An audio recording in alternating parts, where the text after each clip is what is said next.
Hi friends, TNPSC அகாடமிக்கு உங்களை அன்போடு வரவேற்கிறேன். இன்னைக்கு நம்ம மேக்ஸ் கிளாஸ் தான் பார்க்க போகிறோம். நம்ம ரீசன்ட் வீடியோ என்ன போட்டிருந்தோன்னா TNPSC குரூப் 4 நியூ சிலபஸை பேஸ் பண்ணி மேக்ஸில் இருக்கக்கூடிய ஒவ்வொரு டாப்பிக்கும் நம்ம பார்க்க போகிறோம் அப்படின்னு சொல்லியிருந்தோம். ஸோ ஃபஸ்ட்டு டாபிக் சிம்பிளிஃபிகேஷன், சுருக்குதல் தான் நம்ம பார்க்க போகிறோம். அதுக்கு முன்னாடி ஒரு சின்ன ஸ்டோரி ஒன்று சொல்லிடுறேன். நான் MA BEd தமிழ் தான் முடித்தேன். எனக்கு மேக்ஸ் சுத்தமாக வராது. நான் காலேஜ் ஃபஸ்ட் இயர் ஜாயின் பண்ண போது என் வீட்டில் கேட்டாங்க, என்னம்மா குரூப் எடுக்கிற அப்படின்னு கேட்டாங்க. நான் சொன்னேன் BA தமிழ் இல்லைனா இங்கிலீஷ் தான் நான் எடுப்பேன் அப்படின்னு சொன்னாங்க. எங்கள் வீட்டிலலாம் மேக்ஸ் எடுக்க சொன்னாங்க. எனக்கு மேக்ஸ் சுத்தமாக வரவே வராது. எனக்கும் மேக்ஸ்க்கு ரொம்ப தூரம். ஓப்பனாக சொல்ல போனால் எனக்கு கூட்டல் கழித்தல் பெருக்கல் இதை தவிர வேறு எதுவுமே எனக்கு தெரியாது. ஏன்னா அந்த மாதிரி ஒரு மக்கு புள்ள தான் நான். மேக்ஸ்னாவே எனக்கு ரொம்ப பயம். எனக்கு எங்கள் வீட்டிலலாம் அமௌண்ட்டெல்லாம் கொடுத்து என்னன்னு சொன்னாக்கும் நல்லா எண்ணவே மாட்டேன். அந்த மாதிரி மேக்ஸில் ஒரு வீக்கான ஒரு பர்சன் நான். ஆனால் இப்போது நான் மேக்ஸ் எடுக்கிறேன் அப்படின்னா நீங்கள் நினச்சி பாருங்கள், அப்போ எந்த அளவுக்கு நான் கொஞ்சம் புரிஞ்சிருப்பேன். எந்த அளவுக்குன்றலாம் இல்லை, ஓரளவுக்கு நான் புரிஞ்சிருக்கேன். ப்ளஸ் நான் புரிஞ்சுக்கிறத என் பிள்ளைங்களுக்கு நான் சொல்லிக் கொடுக்கணும். ஏன்னா நிறைய பேர் மேக்ஸ் தெரியாமல் இருக்கீங்க, அது எனக்கு வரதில்லை அப்படின்னு சொல்லிட்டு நீங்களாக முடிவு பண்ணிக்கிறீங்க. அப்படியெல்லாம் கிடையாது, எல்லாருக்கும் எல்லாமே வரும். இப்போ எனக்கு தமிழ்லாம் ரொம்ப பிடிக்கும். ஸோ தமிழில் நல்லா படிப்பேன் நான். எனக்கு 12th மார்க்கில் கூட 191 200க்கு தமிழில் எனக்கு ரொம்ப பிடிக்கும். ஸோ அதனால் நான் தமிழே பார்த்துட்டு இருந்தேன்னா இப்போ மேக்ஸ் நான் என்ன பண்ண முடியும்? ஸோ எல்லாருக்கும் எல்லாமே வராதுன்னு இருக்குது, அதே மாதிரி எல்லாருக்கும் எல்லாமே வரும்னு ஒன்று இருக்குது இல்லைங்களா?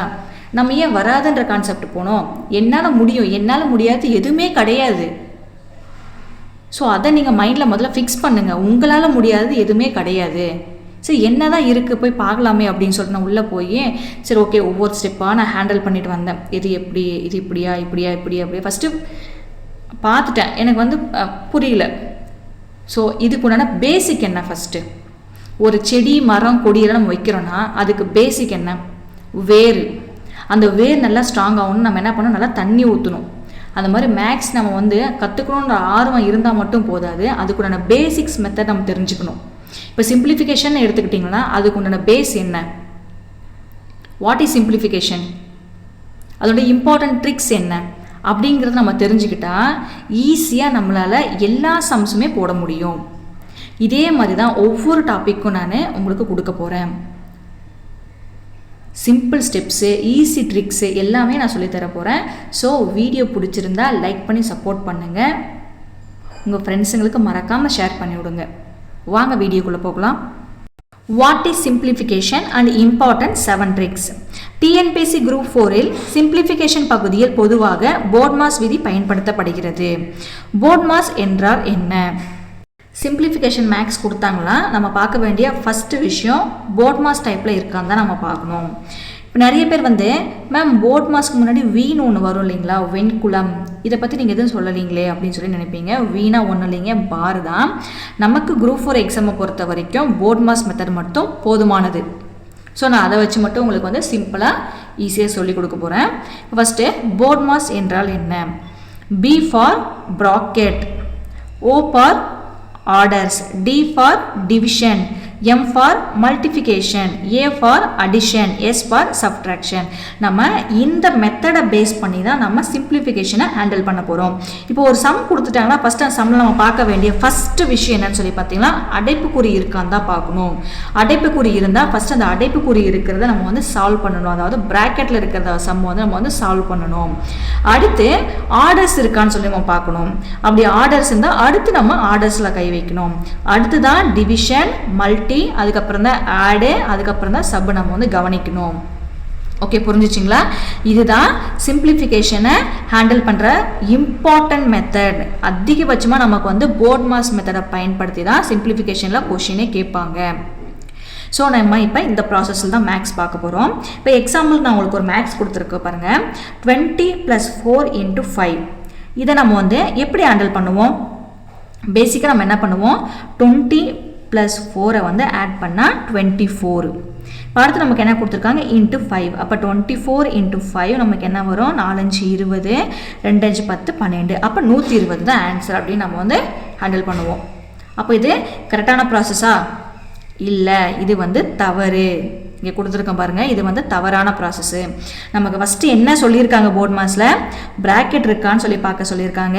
அடுத்து வர்க்கம், அதுக்கு அடுத்து வகுத்தல், அப்புறம் பெருக்கல், அடுத்து தான் கூட்டல், லாஸ்ட்டு தான் கழித்தல் நமக்கு வந்து சொல்லியிருக்காங்க. அப்போது இந்த ப்ராசஸில் நமக்கு எந்த சம் ஃபஸ்ட்டு கொடுத்துருக்காங்க, எந்த மெத்தடில் கொடுத்துருக்காங்க, மல்டிப்ளிகேஷன், பெருக்கல் இருக்கா. அப்போ நம்ம ஃபஸ்ட்டு என்ன பண்ணணும், 4 × 5 பெருக்குனா 20.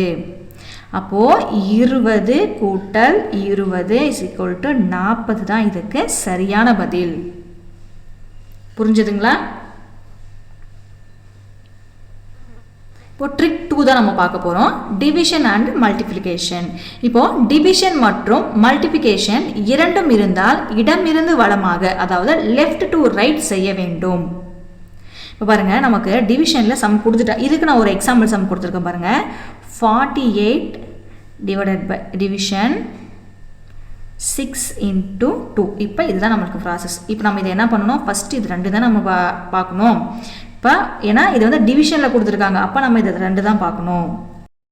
இப்போ ஃபஸ்ட்டு 48 டிவிஷன் 6ன்னு கொடுத்துருக்காங்க, இது வந்து 6 8 48, அப்புறம் × 2 கொடுத்துருக்காங்க, அப்போ 8 2 16, அப்போ ஆன்சர் வந்து 16.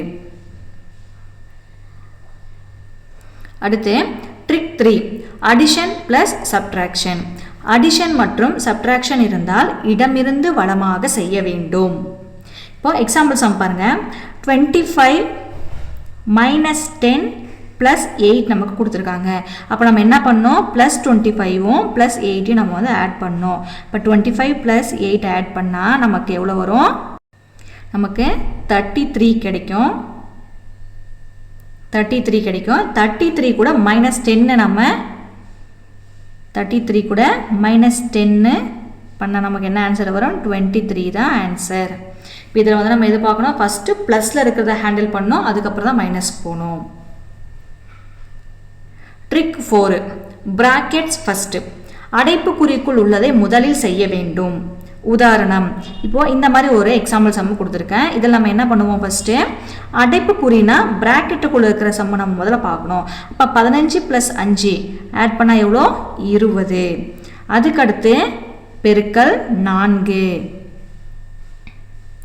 80 தான் நமக்கு சரியான ஆன்சர். ஓகேவா? அடுத்து பார்க்கலாம். Trick 5, squares. முடிஞ்ச வரைக்கும் ஸ்கொயரை பொறுத்த வரைக்கும் 30 வரைக்கும் படித்து வச்சுக்கோங்க. இல்லைங்க மேம் எனக்கு தெரியல அப்படின்றவங்க தயவு செஞ்சு மனப்பாடம் பண்ணி வச்சுக்கோங்க. சிம்பிளிஃபிகேஷன் மேக்ஸுக்கு ரொம்ப ரொம்ப இம்பார்ட்டன்ட் ஒரு இது என்னென்னா, ஃபஸ்ட்டு போர்ட் மாஸ், ரெண்டாவது ஸ்கொயரும் க்யூபும் தான். ஸ்கொயர் வந்து எனக்கு தெரியலன்றவங்க தயவு செஞ்சு மனப்பாடம் பண்ணிக்கோங்க. தெரியும் அப்படின்றவங்க 30 வரைக்கும் பார்த்துக்கோங்க. 11 ஸ்கொயர் வந்து 121, 12 ஸ்கொயர் வந்து 144, 13 ஸ்கொயர் வந்து 169, 14 ஸ்கொயர் வந்து 196, 15 ஸ்கொயர் வந்து 225, 20 ஸ்கொயர் வந்து 400, 25 ஸ்கொயர் வந்து 250, 30 ஸ்கொயர் வந்து 900.